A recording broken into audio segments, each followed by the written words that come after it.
So polio இல்லாத ஒரு தமிழகத்தை தமிழ்நாடு அரசு தன்னுடைய முயற்சினால் மேற்கொண்டு சரி பண்ணிச்சு.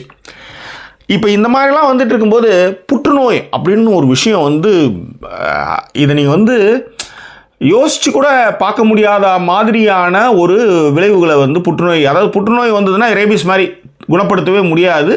அதுவும் ஆரம்ப காலத்தில் நீங்கள் புற்றுநோயை கண்டுபிடிச்சிங்கன்னா ஓரளவு கண்ட்ரோல் பண்ணலாம், கண்டுபிடிக்கலாம், செய்யலாம், கீமோலாம் பண்ணணும். அதுவும் உங்களுடைய சேமிப்பின் முழு விஷயத்தையும் அதை எடுத்துக்கும், சாப்பிட்டுடும்.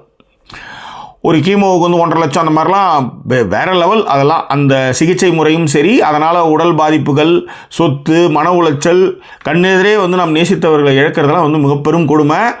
இது யாருக்கு வரும், எப்படி வரும்னு யாருக்கும் சொல்லவே முடியாது. இதுக்கு கடந்த 30-40 ஆண்டுகளாக இப்போ கடுமையான மருத்துவ பரிசோதனைகள் மேற்கொண்டு வருது மருத்துவ உலகம். ஆனாலும் கீமோ மாதிரியான விஷயங்கள் தான் அதுக்கு இருந்ததுக்கோசரம் இந்த ஒரு ஊசி மூலமாகவோ இது ஒரு எளிமைப்படுத்துகிற விஷயமாகவே அது இல்லை. அதுவும் 3rd 4th ஸ்டேஜ்லாம் போனால் கைவிரிச்சிடுவாங்க. இருக்கிற சொத்துக்களை எல்லாமே இந்த மருத்துவ செலவுகளுக்கே குடும்பத்தினர் கொடுத்து அழிஞ்சு போனாங்க, மன உளைச்சல்களில் இருந்தாங்க. அதற்கு பூனைக்கு யார் மணி கட்டுவது அப்படின்றதான்.